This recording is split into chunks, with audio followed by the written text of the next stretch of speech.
ప్రతి స్టోరీ వెనుక ఒక కళ ఉంటుంది. కానీ ఈ స్టోరీలో కేవలం ఒక వ్యక్తి కళ మాత్రమే కాదు, అతనికి తన దేశం పట్ల ప్రేమ కూడా ఉంది. సిలికాన్ వ్యాలీ నుండి తమిళనాడులోని చిన్న గ్రామం వరకు ఒక మనిషి చేసిన ప్రయాణం. విజయం అనేది కేవలం మెట్రో నగరాల్లో కాదు, మట్టి వాసన వచ్చే గ్రామాల్లో కూడా ఉంటుందని ప్రపంచానికి తెలియజేసింది. ఇది గూగుల్, మైక్రోసాఫ్ట్ కథ కాదు, ఇది మేడ్ ఇన్ ఇండియా అనే పదానికి కొత్త అర్థం ఇచ్చిన కంపెనీ కథ. ఇండియా చైనా యాప్స్ ను బ్యాన్ చేసినప్పుడు మేం బ్యాన్ చేయడానికి ఇండియా యాప్స్ ఏం లేవని అక్కడ సోషల్ మీడియాలో మీమ్స్ చక్కరగొట్టినప్పుడు ఒక ఇండియన్ గా మాకు కాస్త బాధేసింది. పెద్ద పెద్ద అమెరికన్ టెక్ కంపెనీల సీఈఓలు మన ఇండియన్స్ అని గర్వంగా చెప్పుకుంటాం. కానీ ఆ కంపెనీలకు గట్టి పోటీ ఇచ్చే కంపెనీ ఉందా అంటే ఆలోచిస్తాం. కానీ ఇప్పుడు ఆ లోటుని తీర్చడానికి ఒక కంపెనీ 1996లో మొదలై అంచెలంచెలుగా ఎదుగుతూ వస్తుంది. అదే జోహో కార్పొరేషన్. కంపెనీని స్థాపించింది ఇండియన్, కంపెనీని నడుపుతున్నది ఇండియన్, అందులోని ఎంప్లాయీస్ ఇండియన్. ఆ సంస్థ ప్రధాన కార్యాలయం ఉన్నది కూడా ఇండియాలోనే. కానీ ఆ కంపెనీ సర్వీసులను పొందుతుంది మాత్రం 180కి పైగా దేశాలకు చెందిన 100 మిలియన్లకు పైగా యూజర్లు. అబ్బబ్బా, వింటుంటూనే గూస్ బంప్స్ వస్తున్నాయి కదా. ఇంకా జోహో కంపెనీ గురించి పూర్తి వివరాలు తెలుసుకుంటే yes, this is made in India brand అని అనిపిస్తుంది. అలా అనాలంటే జోహో కంపెనీ గురించి, ఆ కంపెనీని స్థాపించిన శ్రీధర్ వెంబు గారి గురించి, ఆ కంపెనీ అందిస్తున్న పూర్తి సర్వీసుల గురించి మనం ఈ వీడియోలో తెలుసుకోవాలి. వీడియోలో ఇన్ఫర్మేషన్ అనేది చాలా బాగుంటుంది. ఒక ఇండియన్ గా మనం తెలుసుకోవాల్సిన ఇన్ఫర్మేషన్ కనుక ఎండు వరకు మిస్ కాకండి. అండ్ ఇలాంటి మరిన్ని ఇన్ఫర్మేషన్ వీడియోస్ ని మీ కొరకు తెచ్చేందుకు మీ సపోర్ట్ కి ఈ వీడియోకు జస్ట్ లైక్ చేయండి చాలు. సో ఇక లేట్ చేయకుండా get in to the video. Global software tech కంపెనీలకు ఇండియా స్వర్గధామ లాంటిది. ఎందుకంటే ఇతర కంపెనీలకు టెలికాం, కంప్యూటర్ ఇన్ఫర్మేషన్ సర్వీసెస్ ఎక్స్పోర్ట్లలో ప్రపంచంలోనే 2వ స్థానంలో ఉంది. కానీ ఈ గ్లోబల్ ఇన్నోవేషన్ లో మాత్రం ఇండియా 39వ స్థానంలో ఉంది. అంటే ఫారెన్ కంపెనీలలో వెట్టి చాకరీ చేస్తూ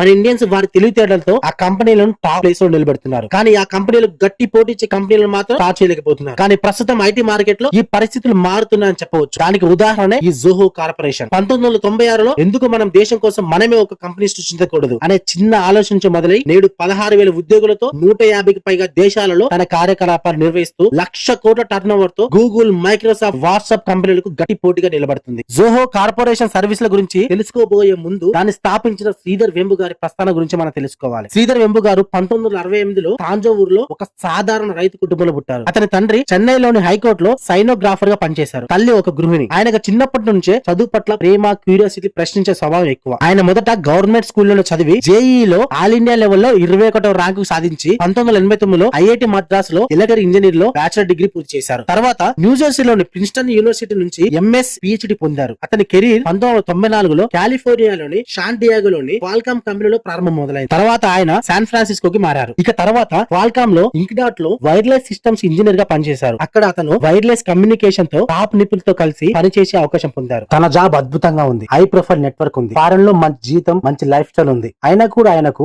ఆ పనిలో అంత సాటిస్ఫాక్షన్ అనిపించలేదు. ఎందుకంటే ఆయన దారి పూర్తిగా వేరు. ఆయన తన దేశానికి ఏదైనా కొత్తగా చేయాలని ఆలోచనతో ఉండేవారు. అందుకే అందరికీ టెక్నాలజీ అందుబాటులో తీసుకురావాలనే లక్ష్యంతో అడుగు పెట్టారు. అలా 1996లో శ్రీధర్ వెంబు గారు తన బ్రదర్ కుమార్ వెంబు, తన ఫ్రెండ్ టోనీ థామస్ తో కలిసి అడ్వాన్స్ నెట్ అనే కంపెనీ స్థాపించారు. ఈ కంపెనీ మొదట్లో నెట్వర్క్ మేనేజ్మెంట్ సాఫ్ట్వేర్ ను తయారు చేసేది. ఆ టైంలో శ్రీధర్ గారు అమెరికాలో ఉండి అక్కడ నుండి సేల్స్ ని, క్లయింట్స్ ని హ్యాండిల్ చేసేవారు. ఇక మిగతా పనులన్నీ కుమార్ వెంబు, టోనీ థామస్ ఇండియాలో నుండి చూసుకునేవారు. ఆ కంపెనీని స్టార్ట్ చేసిన తర్వాత శ్రీధర్ గారు తన మొదటి సాఫ్ట్వేర్ ఉత్పత్తి వెబనెమ్ ను లాంచ్ చేశారు. ఇది నెట్వర్క్ మేనేజ్మెంట్ కోసం ప్రత్యేకంగా రూపొందించబడింది. ఏదైనా మొదలవగానే దానికి సక్సెస్ రాదు కదా, సక్సెస్ కోసం కష్టపడాలి, వెయిట్ చేయాలి. అలాగే వీరికి కూడా మొదట్లో పెద్దగా సక్సెస్ రాలేదు. కానీ 1998లో ఒక పెద్ద అవకాశం వచ్చింది. అడ్వాన్స్ నెట్ ఒక అంతర్జాతీయ ఎగ్జిబిషన్ లో తమ సాఫ్ట్వేర్ ని ప్రదర్శించింది. ఆ రోజున అక్కడ ప్రపంచవ్యాప్తంగా టెక్ కొనుగోలుదారు హాజరయ్యారు. అక్కడ కొంతమంది హెచ్పి లాంటి పెద్ద పెద్ద బ్రాండ్ల ఖరీదైన సాఫ్ట్వేర్లు ఉపయోగిస్తున్నారు. కానీ వారికి సరసమైన, సౌకర్యవంతమైన, సమర్థవంతమైన ఆప్షన్ కావాలి. ఈ టైంలో ఒక జపనీస్ క్లయింట్ శ్రీధర్ ని ఒక ప్రశ్న అడిగాడు. మీ కంపెనీ పెద్ద బ్రాండ్ల వంటి సేవల్ని తక్కువ ధరలో చిన్న వ్యాపారాలకు అందించగలదా అని అడిగితే శ్రీధర్ గారు వెంటనే ఆ ప్రశ్నను అవును అనే సమాధానం ఇచ్చారు. ఈ సమాధానం ఒక టర్నింగ్ పాయింట్ అయింది. ఈ డీల్ ద్వారా అడ్వాన్స్ నెట్ కంపెనీకి ఫస్ట్ బిగ్ ఇంటర్నేషనల్ ఆర్డర్ వచ్చింది. దాంతో ఆ కంపెనీ రెవెన్యూ $1 మిలియన్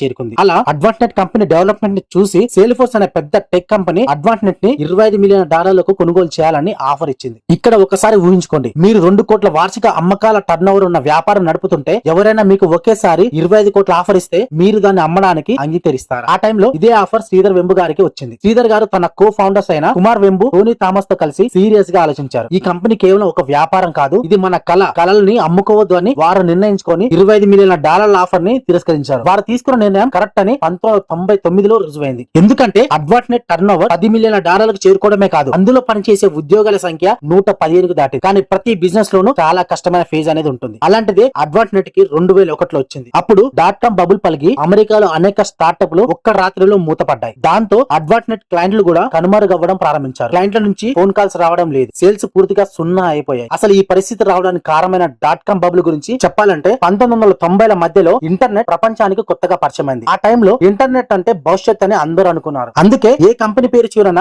.com అని పెట్టిన ఇన్వెస్టర్లు ఆ కంపెనీలలో కోట్ల రూపాయల పెట్టుబడి పెట్టడం మొదలు పెట్టారు. అంటే ఉదాహరణకి books.com, web.com లాంటి కంపెనీలలో పెట్టుబడులు పెట్టేసరికి ఒక్కో షేర్ కొన్ని డాలర్ల నుంచి $100లకు వెళ్లిపోయాయి. కానీ రాను రాను అవి లాభం చూపించలేదు. ఈ విషయాన్ని 2000 సంవత్సరంలో ఇన్వెస్టర్లు గమనించారు. ఈ .com కంపెనీలు అనేవి లాభం రాబట్టడం లేదని, కేవలం ప్రచారం మీద ఆధారపడి ఉన్నాయని ఇన్వెస్టర్లు తెలుసుకున్నారు. దాంతో ఒక్కసారిగా షేర్ల ధరలు కూలిపోయాయి. స్టాక్ ఇండెక్స్ ఏకంగా దాదాపు 78% విలువ కోల్పోయింది. అన్ని కంపెనీలు మూతపడ్డాయి. పెట్ స్కామ్, వెబెన్ పేరుగాంచిన పెద్ద పెద్ద కంపెనీలు ఒక్క రాత్రిలో మాయమయ్యాయి. ఈ పరిస్థితి వలన ఇన్వెస్టర్లు కోట్లు నష్టపోయారు. వేల మంది ఉద్యోగాలు కోల్పోయారు. టెక్ సెక్టార్ కి నమ్మకం తాత్కాలికంగా కోల్పోయింది. కానీ అదే సమయంలో అమెజాన్, ఈబే లాంటి బలమైన కంపెనీలు ఈ కంపెనీలను తట్టుకొని బయటపడ్డాయి. అందుకే ఇవి ఈ రోజు మహా దిగ్గజాలుగా నిలిచాయి. ఇక్కడ బిజినెస్ పెట్టుబడులు, ఇన్వెస్టర్లు అనే విషయాలు వచ్చాయి. కాబట్టి జోహో కంపెనీ గురించి ఒక ఇంట్రెస్టింగ్ విషయాలు చెప్పాలి. సాధారణంగా వేల కోట్ల టర్న్ ఓవర్ ఉన్న బిజినెస్ లో ఇన్వెస్టర్ల పెట్టుబడి పెడతారు. కానీ ఆ కంపెనీ స్టాక్ మార్కెట్ లో లిస్ట్ అవుతుంది. కానీ జోహో పరిస్థితి వేరు. ఇది ఒక బూట్ స్టాంపింగ్ కంపెనీ. ఈ బూట్ స్టాంపింగ్ కంపెనీ అంటే బయట ఇన్వెస్టర్లు వెంచర్ క్యాపిటల్ లేదా ఫండింగ్ లేకుండా తమ సొంత డబ్బుతో లేదా వ్యాపార లాభాలతోనే ఎదిగే కంపెనీ. బూట్ స్టాంపింగ్ అంటే కష్టమైన దారి. ఎందుకంటే ఇందులో మీరు ఎవరి డబ్బుతోనో కాదు, మీ ఆలోచన, శ్రమ, పట్టుదలతో ఎదుగుతారు. ఇదే విధానాన్ని ఇప్పటి వరకు జోహో కంపెనీ అనుసరిస్తూ వస్తుంది. ఇక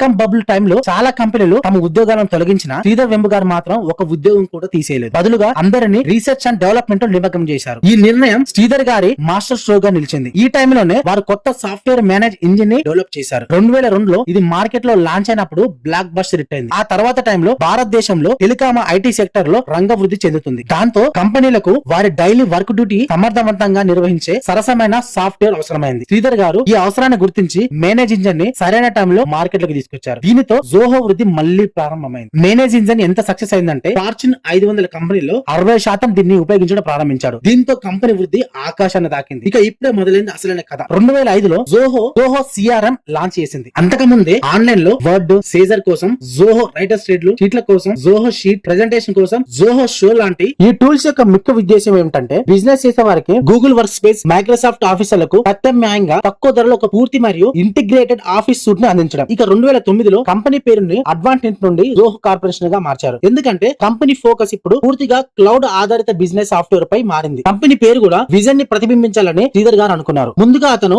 కంపెనీని హోమ్ ఆఫీస్ అని పిలవాలనుకున్నారు. ఎందుకంటే వారి ఫోకస్ ఈ సిగ్మెంట్ పై ఉంది కాబట్టి. కానీ సోహో డొమైన్ అందుబాటులో లేకపోవడంతో ఆయన స్మార్ట్ మూవ్ చేసి దాన్ని జోహోగా మార్చారు. ఇది చిన్నగా, ఆకర్షణీయంగా, ప్రపంచ వ్యాప్తంగా అందరికీ పలకడానికి సులభంగా ఉంది. 2009లో జోహో బుక్స్ ని లాంచ్ చేసింది. ఇది బిజినెస్ చేసే వారికి అకౌంటింగ్ మరియు బిల్లింగ్ ని సింపుల్ గా చేస్తుంది. ఇక 2011లో హైరింగ్ మరియు రిక్రూట్మెంట్ ప్రాసెస్ ని సులభతరం చేయడానికి జోహో రిక్రూట్ ని పరిచయం చేసింది. ఇక 2013లో డిజిటల్ సెక్యూరిటీ అవసరాల దృష్టిలో ఉంచుకొని జోహో వాల్ట్ ని లాంచ్ చేసింది. ఈ టూల్ సున్నితమైన డేటాని సేఫ్ గా స్టోర్ చేయడానికి, మెయింటైన్ చేయడానికి, షేర్ చేయడానికి డెవలప్ చేయబడింది. ఆ తర్వాత Zoho expense, Zoho social, Zoho show time, Zoho desk వంటి టూల్స్ కంపెనీని కొత్త ఎత్తులోకి తీసుకెళ్లాయి. ఇక జోహోకి అతిపెద్ద టర్నింగ్ పాయింట్ 2017లో వచ్చింది. అప్పుడు వారు జోహో వర్క్ ప్లేస్ ని లాంచ్ చేశారు. ఇది అన్ని రకాల వ్యాపారాల కోసం రూపొందించిన all in one communication collaboration suite. Number 1 Zoho mail. ఉదయం క్లయింట్స్ కి మీరు మెయిల్ పంపాలనుకుంటే ఈ జోహో మెయిల్ ద్వారా పంపించవచ్చు. Number 2 Zoho calendar. ఇది టీమ్ కోఆర్డినేషన్ ని సులభతరం చేస్తుంది. Number 3 task team. ఇక నెంబర్ 4 జోహో రైటర్. ఇక నెంబర్ 6 జోహో షో. ఇది